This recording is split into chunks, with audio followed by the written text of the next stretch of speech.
رحمت برستی ہے، شام تا سحر غازی۔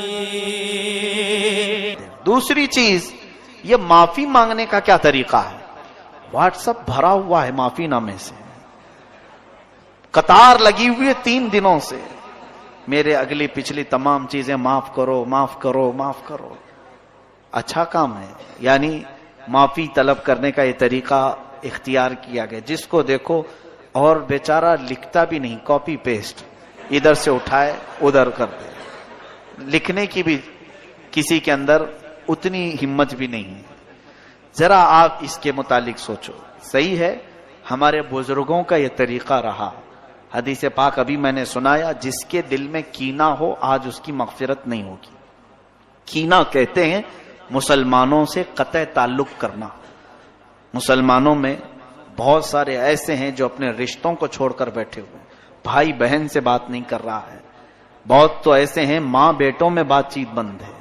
معاذ اللہ رب العالمین، حدیث پاک میں ہے جس نے دنیا میں صلہ رحمی رشتے کو قطع کیا، کٹ کیا، قیامت کے دن اسے کاٹ کر دوزخ میں ڈال دیا جائے گا۔ صلہ رحمی کو قطع کرنے والا، حضور نے یہ بھی فرمایا جس نے 3 دن سے زیادہ اپنے بھائی سے ترک تعلق کیا وہ میری امت میں سے نہیں ہے۔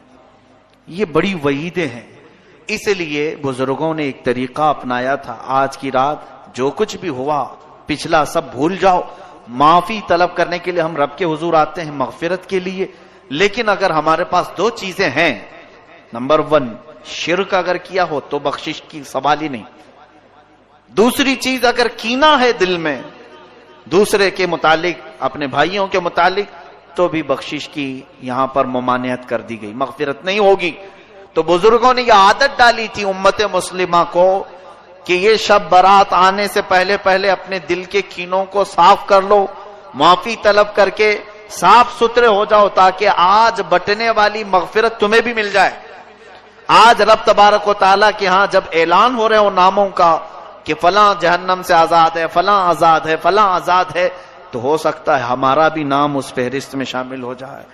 یہ 2 چیزوں سے ہم کو آزاد ہو کر کے مسجد میں آنا تھا، لیکن اس کا یہ طریقہ اپنائیں گے کہ جس کو سوشل میڈیا میں نے دیکھا لکھا ہوا بھی آ رہا ہے، ریکارڈ بھی آ رہا ہے، ویڈیو بھی آ رہے ہیں، ساری طریقے ان لوگوں نے بنا کر رکھے ہیں، پورا کا پورا بازار گرم ہے۔ واٹس ایپ میں معافی مانگنے سے کون سی معافی ہے، بلکہ دل کرتا بھی نہیں ہے۔ ایسے ایک گروپ کے ساتھ سارے لوگوں کو ٹک کیا اور بھیج دیا ایک ساتھ، اسے معلوم بھی نہیں کتنوں کے پاس گیا ہے۔ معافی طلب کرنے کا یہ طریقہ ہے۔ معافی کیوں طلب کی جاتی ہے یہ آپ کو اچھی طرح سے معلوم ہے، کس کا دل آپ نے دکھایا ہے۔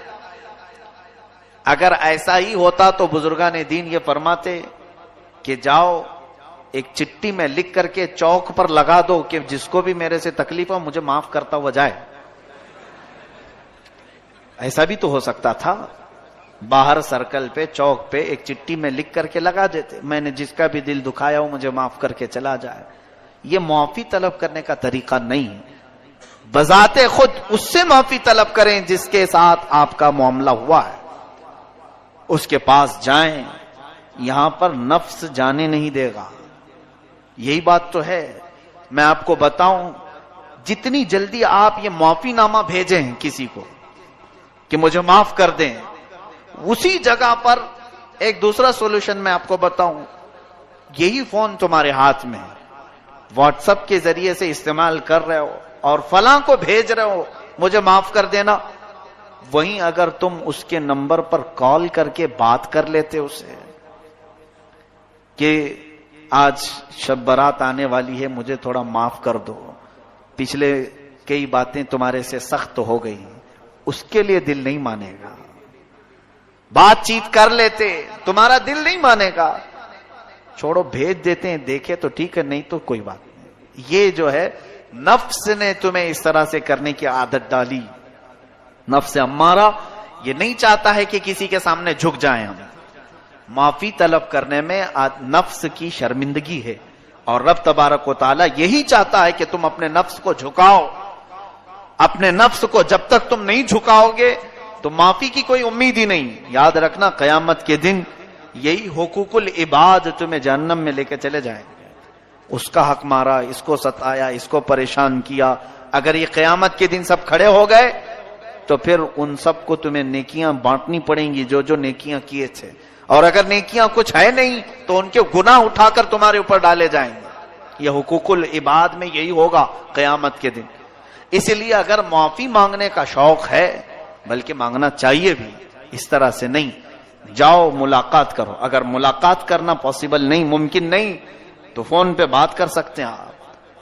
ان سے فون پہ بات کریں اور معاملات طے کریں کہ آپ دل سے مجھے معاف کریں اور مجھ سے جو ہو سکا میں آپ کو معاف کرتا ہوں.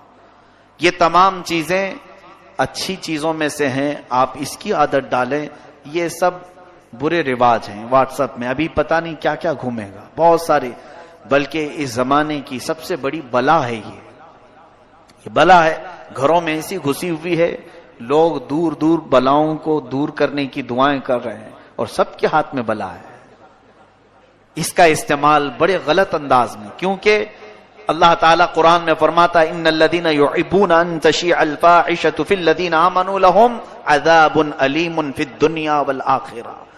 بے شک وہ لوگ جو ایمان والوں میں بری خبریں پھیلاتے ہیں, دنیا اور آخرت میں اللہ ان کے لیے دردناک عذاب رکھا ہے.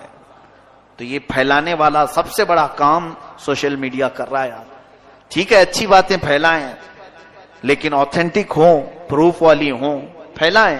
نشر و اشاعت میں ثواب ہے, لیکن اس طرح کی بغیر پروف والی چیزیں, یا کہیں سے کسی کا آ گیا اور اس نے دھمکی دے کر کے آپ کو میسج کیا, اگر نہیں آگے بڑھاؤ گے تو 7 لوگ مر جائیں گے, 9 لوگ مر جائیں گے, آپ ڈر گئے. اور ایسے بلیک میل اتنے ہوتے ہیں. اگر سچی محبت ہو تو آگے بڑھاؤ, سچی محبت ہو, ساری محبت واٹس ایپ میں دکھانی ہے. سچی محبت ہو تو آگے بڑھاؤ, اللہ کو ایک مانتے ہو تو آگے بڑھاؤ, معاذ اللہ رب العالمین. تو کیا یہ واٹس ایپ میرے جنت میں جانے کا ٹھیکیدار ہے؟ اس کو میں کیوں بتاؤں کہ میں اللہ کو ایک مانتا ہوں یا نہیں مانتا ہوں؟ میرا مولا جانتا ہے. ہم جس کے لیے ایمان لائے ہیں وہ رب جلیل بہتر جانتا ہے. ہم نبی کونین صلی اللہ علیہ وسلم سے محبت کرتے ہیں, اس کے متعلق کوئی بھی اس طرح سے ٹارچر نہ کرے ایک دوسرے کو. ایسے جو بھی میسج آئیں اس کو آگے نہ بڑھاؤں, ورنہ گناہ میں برابر کے شریک آپ بھی ہوں گے. آپ نے میسج لکھا نہیں لیکن دوسرے کا آیا ہوا بڑھا دیا تو پکڑ تو آپ کی بھی ہوگی قیامت کے دن, کیونکہ برائی پھیلانے میں آپ نے جو تعاون کیا.